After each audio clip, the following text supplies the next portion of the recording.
Good morning. Welcome to the Unitarian Universalist Church in Eugene. We are so glad you are here with us. Hello, Zoom friends. Thank you for joining us from wherever you are. Our tech team will be placing a copy of the order of service and a visitor form into the chat for your convenience. My name is David. I use he, him, or they, them pronouns, and I'm serving as your worship associate this morning. If you would like a visual cue, I am a middle-aged white man wearing mostly blue today with my worship associate stole and mostly wearing blue, and I'm completely bald. Today's service invites us into a reflection of the theme of becoming, which I think is really important. Our hymn that we just sang, morning has broken, I was kind of thinking of how many of us may be feeling kind of broken. And so we're here to try to, help overcome that and become stronger together as we are here worshiping. Together, we honor the spiritual practice of transformation and the courage it takes to grow into who we are, still becoming. And if you're hip to the jive of the new UU values, JETPIG, the T in JETPIG stands for transformation. And so that's what we're mostly talking about today. I think it also speaks today, the focus on becoming also speaks to pluralism, which is the P in JETPIG, because as we become something, we're always sort of becoming something other and, be willing to think into other forms of identity. And that sometimes is uncomfortable, perhaps. Please join us immediately following the service for our congregational annual meeting.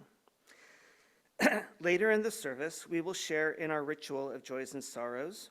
If you are here in the sanctuary right now, you are welcome to write in the Joys and Sorrows book, which is over on the table there, at any time before we begin that part of the service. If you are joining us on the Zoom, feel free to begin sharing your joys and sorrows in the chat now, and then those will be read during our ritual. And now, as we enter into this time of worship, let us light the flaming chalice, symbol of our Unitarian Universalist faith. We will leave the chalice lit after the service as our work will continue through the meeting to follow. And I've asked Vicki Sherrill to come on down and light the chalice as I read these following words, which are written by Ember. We light this chalice for those who are in between knowing and wondering, in between naming and becoming, in between old truths and new freedom. May this flame accompany us as we practice love in motion. It's close enough. Good morning. Is that better? Okay. My name is Ember. I serve as our ministerial intern. I use they, them, and its pronouns, and I sprained my ankle. Don't worry, I'm fine. Come, let us gather. Come, let us gather in space and time, where the sacred is not either or, but both and. Allow yourself to sink into the recognition of the divine within ourselves, layered and shifting within us, among us, around us. We come as people made of many selves, who filter through many masks, who are shaped by both solitude and in relationship, honoring the names we choose, the forms we try on, and the expressions that set our spirits at ease. You do not need to arrive complete. You only need to arrive as yourself unfolding. Let us welcome a sacredness that holds paradox, invites creativity, and calls us toward becoming. Let us worship together, open to change, grounded in love, and held in the holy tension of the in-between. Our reading this week is Blessing the Body by Jan Richardson. This blessing takes one look at you, and all it can say is holy.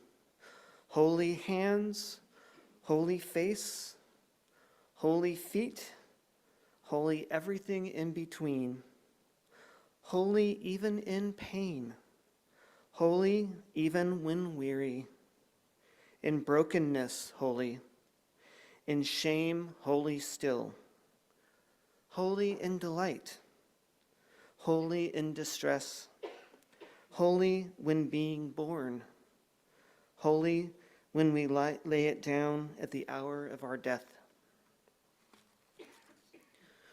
Welcome this blessing that folds its hands in prayer when it meets you. Receive this blessing that wants to kneel in reverence before you, you who are temple, sanctuary, home for God in this world.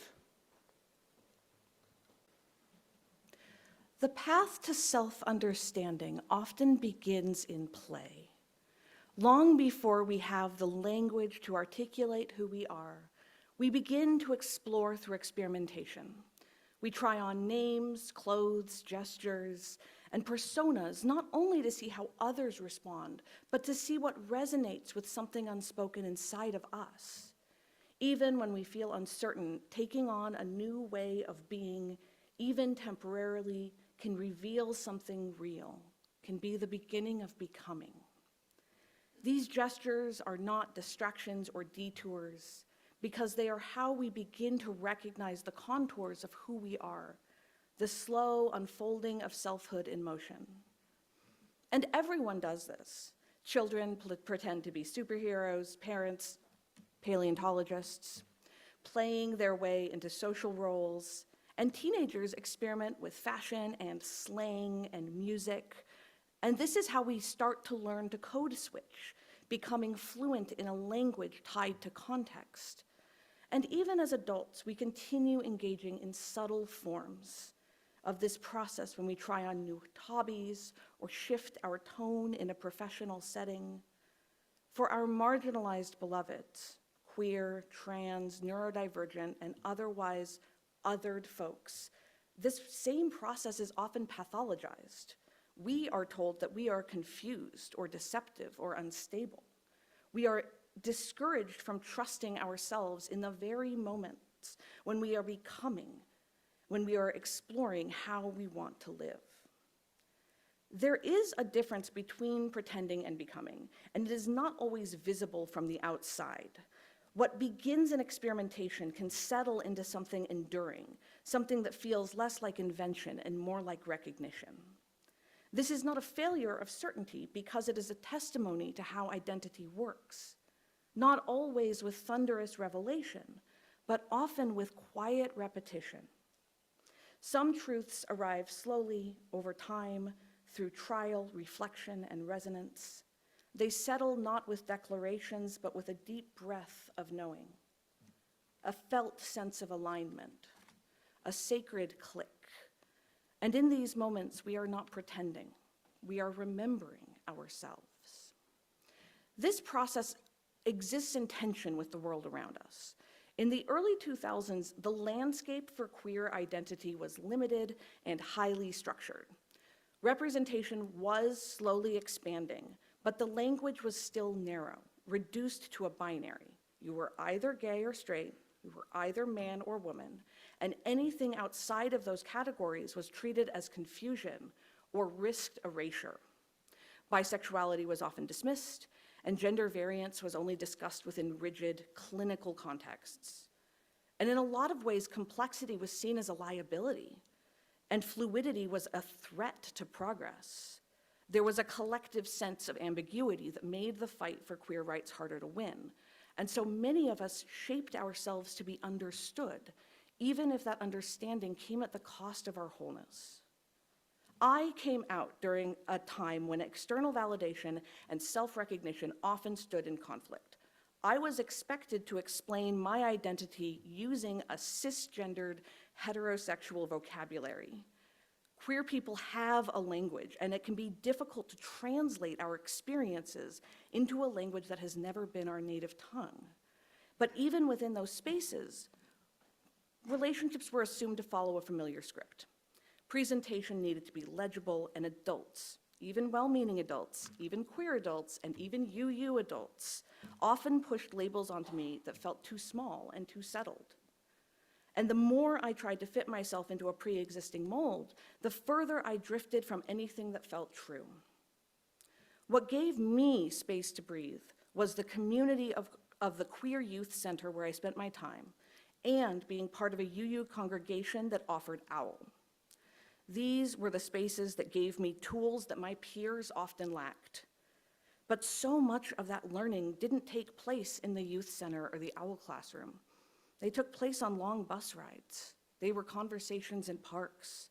It was stepping into the margins. The youth center, where I spent so much of my time, was this strange, beautiful collision of worlds, a place where suburban high school kids like me ended up in community with unhoused trans kids who didn't have anywhere else to go.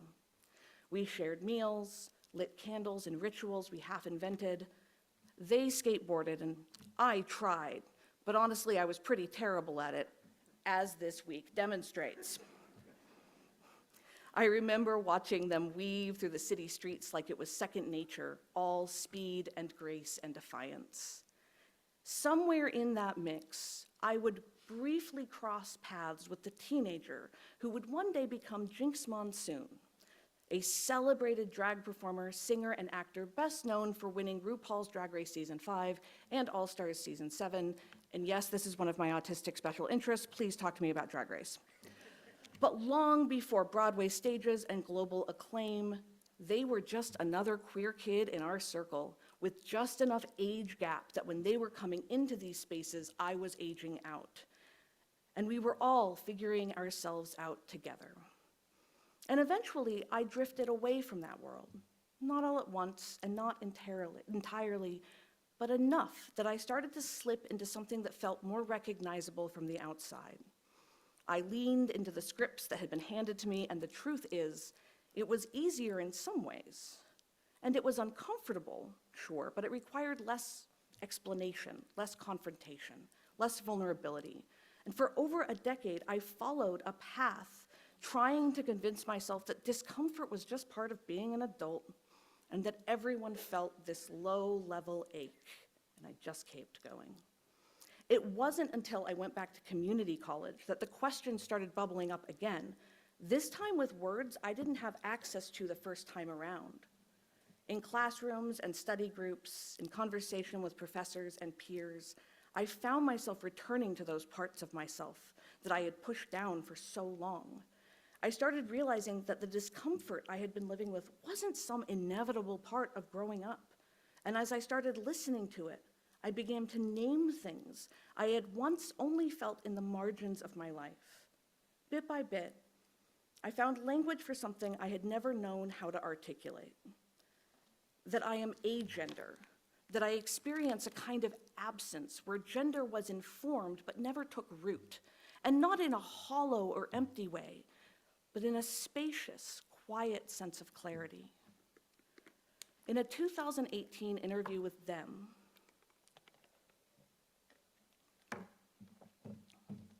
Jinx Monsoon shared that for a long time, they didn't feel trans enough to claim a non-binary or gender non-conforming identity. That even after learning the words, they hesitated to use them, unsure if they belonged to them. That interview did not give me a new identity. It gave me permission to trust the one I already had. It reminded me that many of us do not struggle with who we are, but with whether we are allowed to name it. Sometimes the validation we need most is the kind we are already willing to give others. And I was reminded that Jinx and I came from the same ecosystem, where taking up space felt like we were taking from others, and that even with the small supports we had, we felt unsafe to claim ourselves. We knew about non-binary identities, knew we could claim them, and believed that others who did were valid. But even with that understanding, there was this internal cost. And we learned to offer each other affirmation before we were ready to claim it for ourselves. Performance has become part of how I explored what existed outside of the binaries that I had been given. I had more language than most of my peers, but even then, the language was narrow. We talked about gender, but mostly as a blend of man and woman, not as something that could be entirely other. And I knew I wasn't a man, so the only option that felt even remotely close was woman. It didn't quite fit, but it was better than the alternative.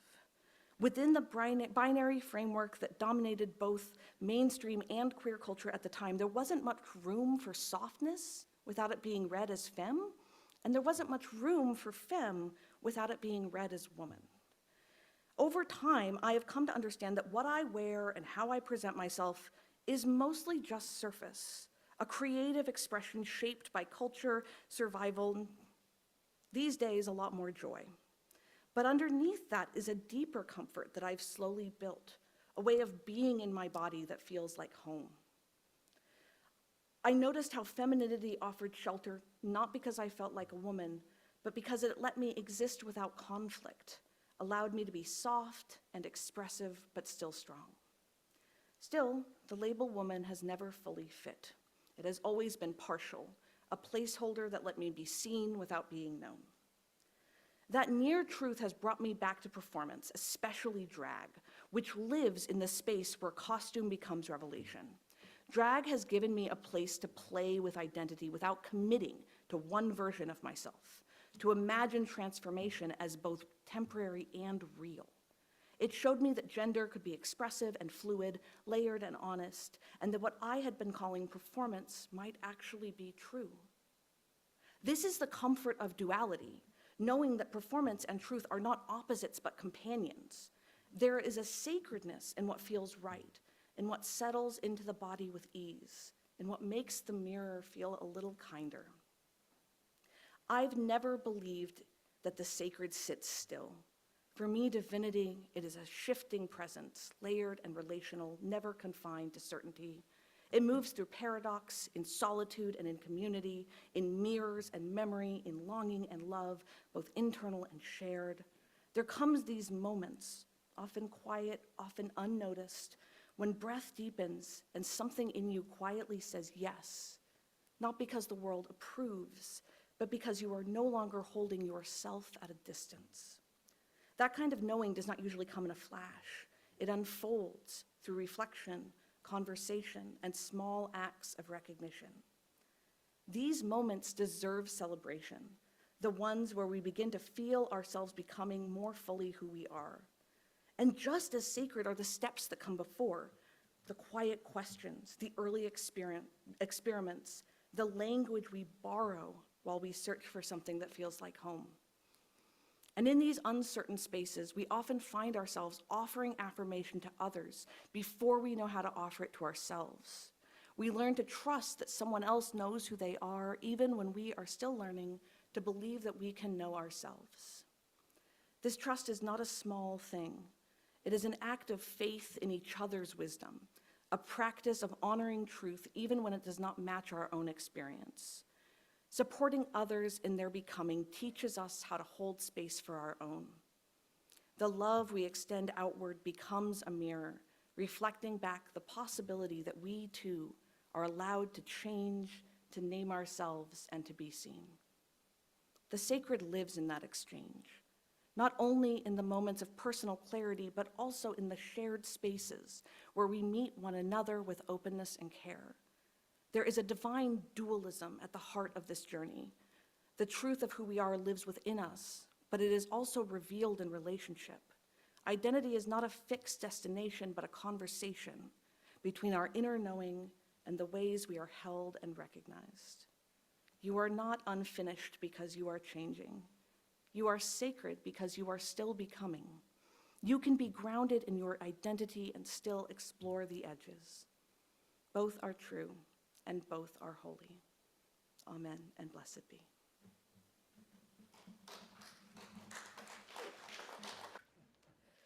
Though our service draws to a close, the flame still burns, a beacon for the path ahead. May we carry the spirit of becoming into our conversations, remembering that each voice and our voice matters. Let our choices shape our shared story, and let us continue the sacred work of knowing ourselves and knowing each other.